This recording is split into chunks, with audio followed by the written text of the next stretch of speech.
Hallo und herzlich willkommen auf Veras Blockflötenkanal. Wie könnt ihr eure neue Blockflöte am besten richtig einspielen? Dazu erfahrt ihr mehr in diesem Video. Mein Name ist Vera Petri und ich gebe euch Tipps zu besserem und schönerem Blockflötenspiel.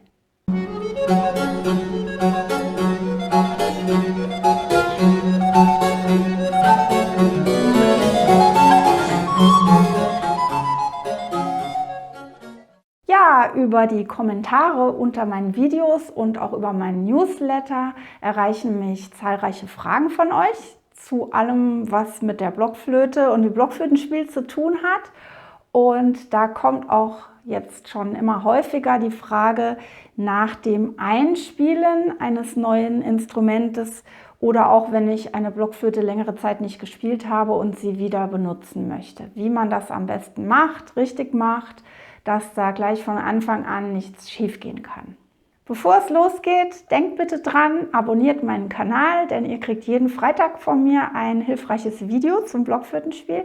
Und ich würde mich freuen, wenn ihr auch noch das kleine Glöckchen anklickt, damit ihr auch automatisch Bescheid bekommt und kein Video mehr von mir verpasst. Ja, diese Anleitung heute von mir zum Einspielen eurer Blockflöte, die betrifft natürlich eine Blockflöte aus Holz. Also bei Kunststoff-Blockflöten ist das natürlich egal, da könnt ihr gleich losspielen. Aber Blockflöten aus Holz, die sind aus einem lebendigen Material gemacht, aus dem Holz, das lange gelagert wird, bevor eine Blockflöte gebaut wird. Also viele, viele Jahre muss das Holz eigentlich lagern und trocknen, bevor eine Blockflöte daraus gebaut werden kann. Sonst könnte sich die Blockflöte im schlimmsten Fall verziehen und dann ganz krumm werden. Habe ich schon mal gesehen, eine Blockflöte, die wirklich schief geworden war. Also das Holz ist, wenn ihr die Blockflöte bekommt, super trocken im Idealfall. Beim Spielen wird die Blockflöte dann natürlich feucht. Nicht nur durch euren Speichel, sondern einfach durch Kondenswasser, weil die Blockflöte eine bestimmte Temperatur hat, wie sie hier im Raum ist, und euer Atem sehr warm ist. Und dieser Temperaturunterschied, der sorgt dafür, dass Kondensfeuchtigkeit entsteht. Und zwar genau genommen, vor allem natürlich hier in dem Windkanal, aber in der ganzen Blockflöte entsteht Feuchtigkeit. Und das ist natürlich eigentlich nicht gut fürs Holz. Überlegt euch mal, wenn ihr einen schönen Holztisch habt, unbehandelt, dann wollt ihr da auch kein Wasser drauf kleckern. Aber wir müssen ja spielen auf der Blockflöte. Also die muss sich langsam an die Feuchtigkeit gewöhnen.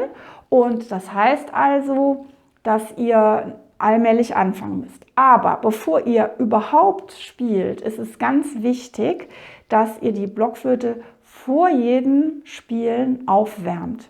Und zwar, um genau zu sein, am Kopfstück diesen Teil des Windkanals, also da, wo hier die Luft hineingeht und hier ein Teil rauskommt und ein Teil durch die Flöte geht, dieser Teil muss gut gewärmt sein. Und natürlich, wenn ihr jetzt aus der Eiseskälte kommt, dann müsste die ganze Flöte sich erstmal akklimatisieren. Aber vor jedem Spiel, egal welche Temperatur draußen oder drinnen herrscht, immer aufwärmen. Also ich weiß gar nicht, früher habe ich das immer so unter den Arm geklemmt, während des Studiums noch. Da habe ich anscheinend nie geschwitzt. Das würde ich jetzt nicht mehr unbedingt machen, aber ich stecke mir das Kopfstück in den Hosenbund oder in die Hosentasche und wärme das. Oder wenn ich manchmal im Konzert da sitze und ich habe ein Kleid an, das geht nicht, dann schlage ich die Beine übereinander und klemme das zwischen die Knie. Oder ihr habt jemanden, der das für euch aufwärmt, das gibt es natürlich auch. Das Aufwärmen ist wichtig, damit die Temperatur schon mal steigt von der Blockflöte und es eben nicht so viel Kondens gibt, aber damit auch nicht im schlimmsten Fall Risse entstehen können, wenn die Blockflöte noch zu kalt ist oder gar nicht dran gewöhnt und eben die neue Blockflöte erst recht nicht. Mit der Zeit gewöhnt sich die Blockflöte tatsächlich an die Feuchtigkeit und wird so eine Art Resistenz gegen eure Feuchtigkeit aufbauen.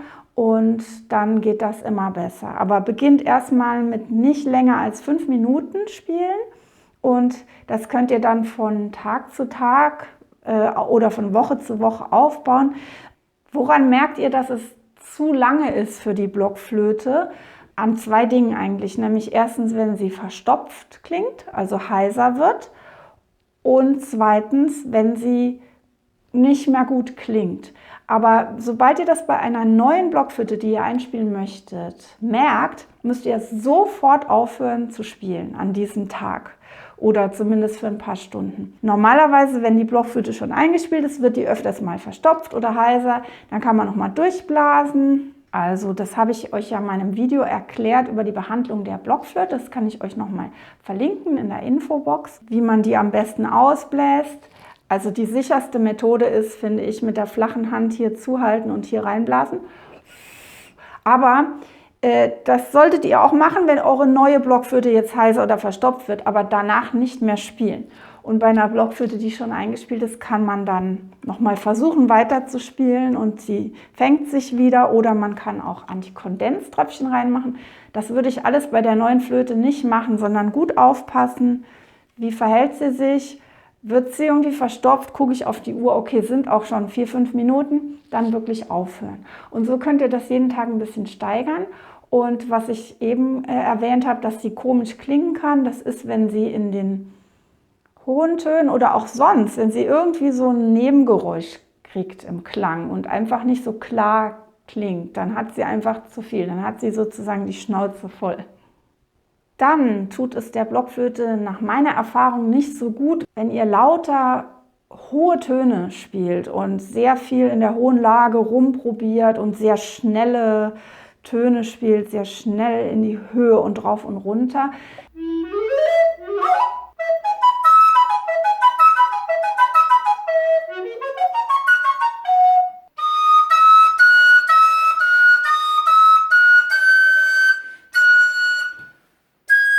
Ich würde erstmal sachte anfangen in einer schönen Mittellage und die tieferen Töne auch erkunden.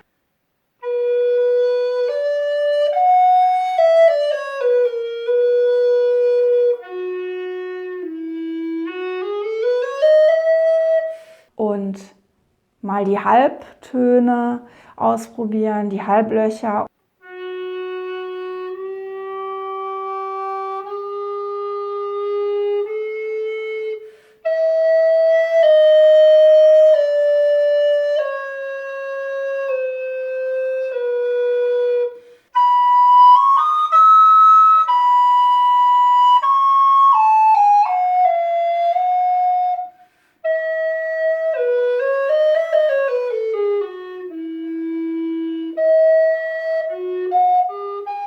Und einfach eure Flöte gut kennenlernen, dass ihr rauskriegt, okay, hier klingt der Ton am schönsten.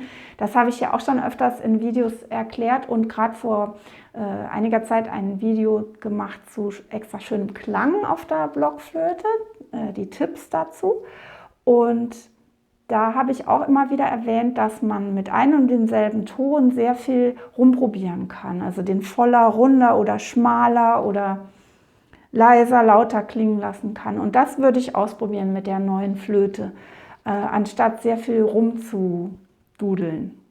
Also in allem sachte einsteigen, mit der Zeit und mit dem, was ihr darauf spielt. Natürlich könnt ihr dann auch mal hohe Töne spielen. Klar, soll sich ja dran gewöhnen, die Blockflöte, aber alles so mit Maß. Wenn ihr dann fertig seid mit dem Spielen, dann tatsächlich die Flöte ausblasen, also dass wenigstens noch Restfeuchtigkeit hier rauskommt, wie ich euch das eben gezeigt habe. Und dann natürlich trocken wischen, das ist ganz wichtig, dass ihr so viel wie möglich, wo habe ich denn mein Läppchen hier?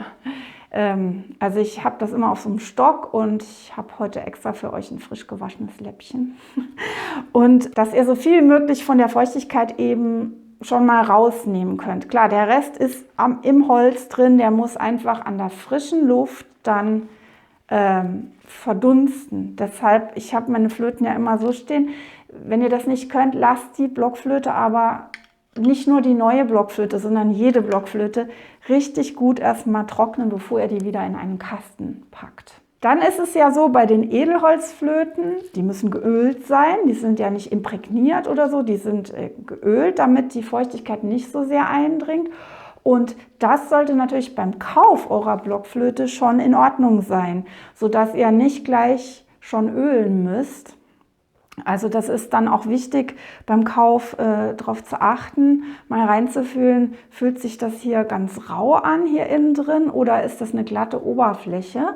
Da müsst ihr mal gut drauf achten, also mal von ausgehen, dass ihr das nicht gleich dann auch ölen müsst. Aber das Ölen hilft natürlich, die Feuchtigkeit abzuwehren. Ja, also wie gesagt, wenn die kurze Zeit zu Anfang vorbei ist, wo ihr drauf spielen könnt, dann lasst die Flöte noch mal ruhen. Sie wird es euch danken, wenn ihr dann nächstes Mal wieder spielt und das ganze Prozedere wieder von vorne. Wenn ihr jetzt eine Blockflöte habt, die nicht neu ist, aber lange nicht gespielt, dann gilt im Prinzip genau das Gleiche, wobei diese Blockflöte ja dann schon resistenter ist gegen die Feuchtigkeit und nicht so bei Null anfangen muss wie eure ganz neue Blockflöte, die sich wo das Holz sich wirklich ganz neu gewöhnen muss. Und da würde ich einfach nach dem Gefühl gehen, auch kurz anfangen und hinhören. Klingt sie komisch, die länger nicht gespielte Flöte, oder wird sie verstopft, dann vielleicht einmal durchblasen, wird sie dann gleich wieder verstopft. Einfach aufhören und am nächsten Tag wieder weitermachen. Ja, ich hoffe, ich konnte euch jetzt hier hilfreich sein für das Einspielen eurer neuen Blockflöte. Wenn euch das Video gefallen hat, dann gebt mir gerne einen Daumen hoch und schreibt mir bitte in die Kommentare, wie ihr das macht mit dem Einspielen. Vielleicht habt ihr noch ganz geniale Ideen dazu. Und natürlich auch bei Fragen, schreibt mir gerne, ich freue mich darüber.